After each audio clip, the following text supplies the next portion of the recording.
À Lagos, au Nigeria, vivait un homme riche nommé Richard Johnson.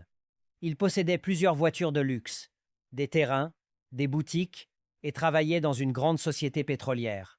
Tout le quartier connaissait Richard. Chaque semaine, il changeait de voiture. Un jour en Range Rover noir, le lendemain en Mercedes blanche, le week-end en Lamborghini rouge. Les gens disaient: Richard est béni. Quel homme riche. Sa femme doit vivre comme une reine.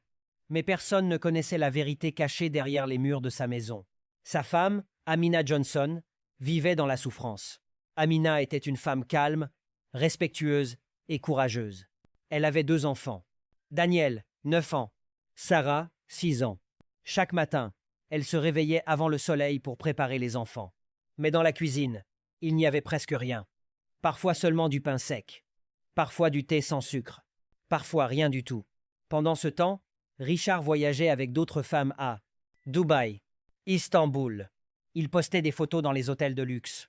Champagne, piscine, restaurants coûteux.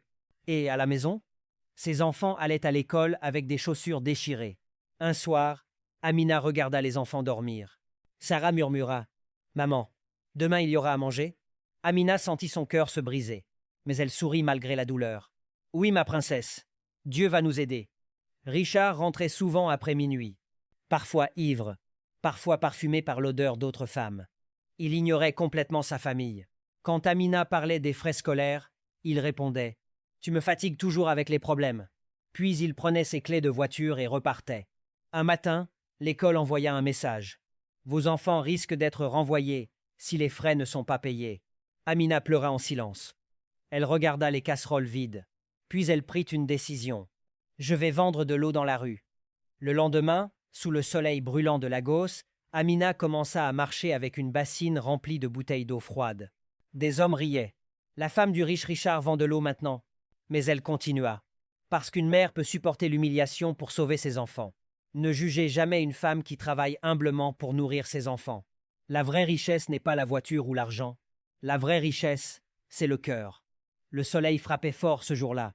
Amina marchait lentement avec ses bouteilles d'eau. La sueur coulait sur son visage. Ses pieds lui faisaient mal. Elle priait seulement: Seigneur, aide-moi à payer l'école des enfants. En passant devant une grande terrasse luxueuse, elle entendit des rires, des musiques, des verres qui s'entrechoquaient. Elle tourna la tête. Et son cœur s'arrêta. Assis au centre d'une table décorée, avec des boissons chères et de la viande grillée, se trouvait son mari, Richard. Autour de lui, 3 jeunes femmes élégantes. Elles riaient pendant qu'il leur servait du champagne. L'une des femmes posa sa main sur lui. Richard riait comme un roi.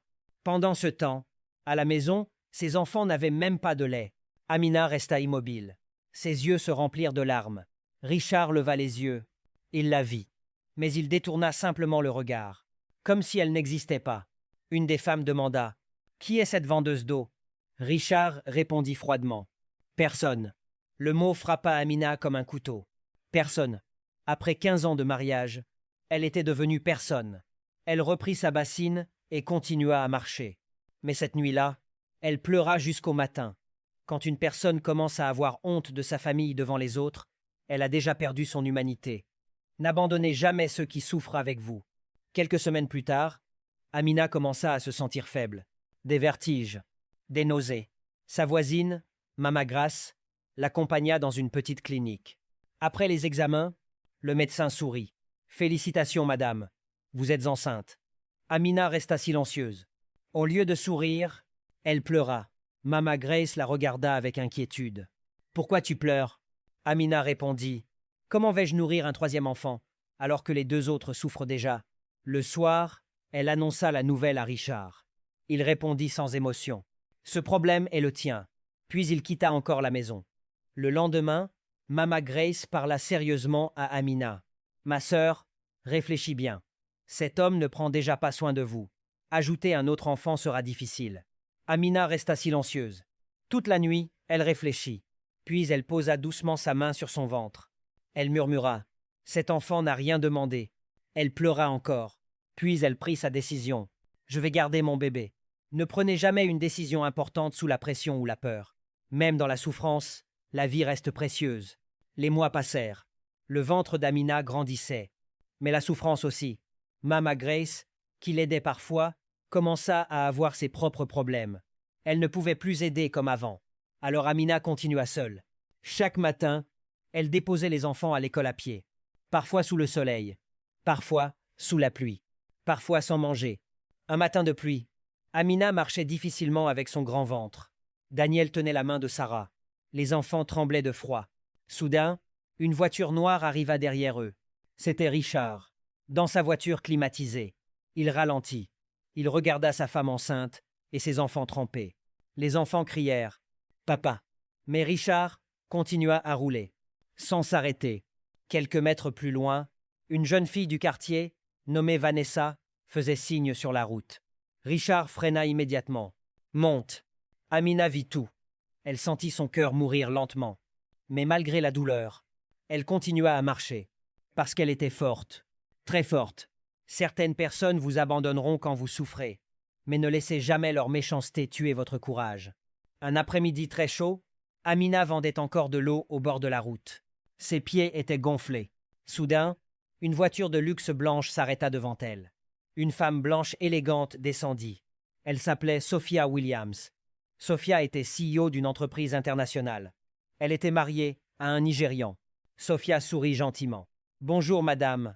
Je cherche quelqu'un pour m'apprendre à préparer le egusi soup. » Amina sourit timidement. « Je peux vous montrer. » Sophia observa son ventre. « Vous êtes enceinte et vous travaillez comme ça ?» Amina baissa les yeux.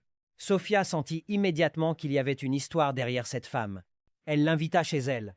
Quand elles arrivèrent dans la villa, Amina fut choquée. La maison ressemblait à un palais. Mais Sophia préparait secrètement un test. Avant de sortir, elle dispersa volontairement beaucoup d'argent. Sur le lit, sur la table, dans l'armoire, près du salon. Puis elle dit « Je vais rapidement au supermarché. Vous pouvez commencer à nettoyer. » Mais en réalité, Sophia resta dehors dans sa voiture. Elle ouvrit les caméras CCTV sur son téléphone. Elle observait chaque mouvement d'Amina. Amina entra dans la chambre. Elle vit l'argent. Beaucoup d'argent. Assez pour changer sa vie. Assez pour payer l'école. Assez pour nourrir ses enfants. Elle resta immobile. Puis, elle ramassa soigneusement les billets et les remit correctement à leur place. Même un seul billet, elle ne le prit pas. Sophia prit de l'argent et le donna à Amina. « Prenez ceci pour aujourd'hui. » Amina hésita. « C'est beaucoup, madame. » Sophia répondit. « Vous le méritez. » Puis elle ajouta doucement. « Demain, je viens vous chercher chez vous. » Mais en réalité, Sophia voulait voir où vivait cette femme courageuse. L'argent révèle le vrai caractère d'une personne. Une bonne réputation vaut plus que des millions. Le lendemain, Sophia arriva dans le quartier pauvre d'Amina. Quand elle vit la maison délabrée, elle resta choquée. Elle comprit enfin toute la souffrance cachée derrière le sourire d'Amina. Sophia dit « À partir d'aujourd'hui, vous viendrez nettoyer ma maison 3 fois par semaine. » Amina accepta immédiatement. « C'est mieux que marcher sous le soleil dans mon état. » Petit à petit, Sophia et Amina devinrent proches. Sophia apprit que Richard abandonnait sa famille malgré sa richesse. Elle était bouleversée. Pendant ce temps, Richard continuait sa vie de luxe. Voyages, femmes, fêtes, sans savoir que Dieu préparait déjà le miracle de sa femme. Sophia commença à enseigner beaucoup de choses à Amina. Comment parler aux clients riches, comment gérer une maison de luxe, comment reconnaître les parfums coûteux, comment gérer un business. Amina apprenait vite, très vite. Sophia disait souvent « Tu es intelligente, la vie t'a seulement caché. » Parfois Dieu permet la souffrance pour vous conduire vers les bonnes personnes. Ne perdez jamais espoir. Quelques mois plus tard, un scandale éclata. Le mari nigérian de Sophia avait escroqué l'entreprise. Il avait vendu des biens de la compagnie. Puis il avait fui. Sophia était détruite. Elle décida de retourner en Europe. Mais avant de partir, elle prit une décision incroyable. Elle appela Amina. Puis elle lui donna les clés de sa villa.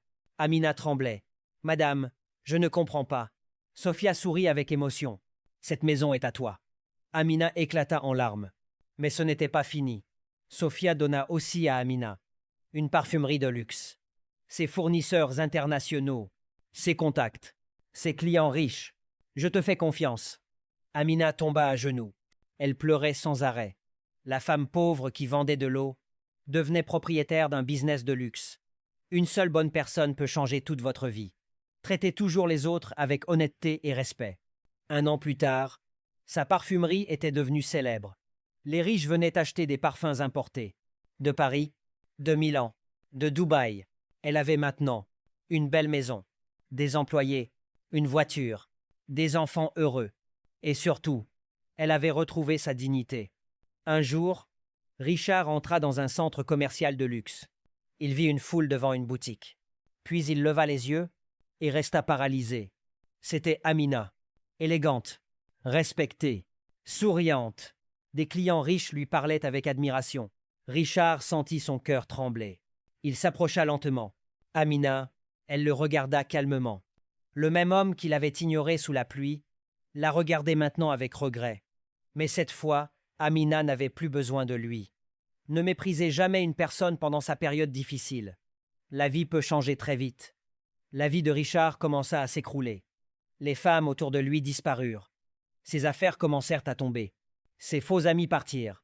Il vendit plusieurs voitures, puis une maison, puis encore une autre. Pendant ce temps, Amina grandissait encore dans les affaires. Un soir, Richard resta seul dans un appartement vide. Il regarda une vieille photo de ses enfants. Puis il pleura. Pour la première fois, il comprit tout le mal qu'il avait causé. L'argent peut acheter le luxe, mais il ne peut pas acheter la paix ni l'amour d'une famille. Quelques semaines plus tard, Richard se présenta chez Amina, très amaigri, très faible. Il pleurait. « Pardonne-moi. » Les enfants restèrent silencieux.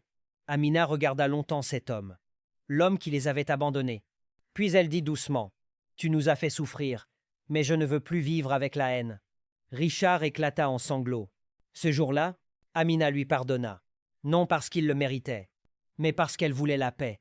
Et cette nuit-là, elle regarda ses enfants dormir dans leur belle maison. Puis elle sourit. Enfin, la souffrance était terminée. Respectez votre famille pendant que vous avez encore le temps. Une femme courageuse peut transformer la douleur en bénédiction. Ne jugez jamais quelqu'un par sa situation actuelle. L'honnêteté ouvre des portes que l'argent ne peut pas ouvrir. Et surtout, celui qui abandonne les siens pour le plaisir finit souvent seul.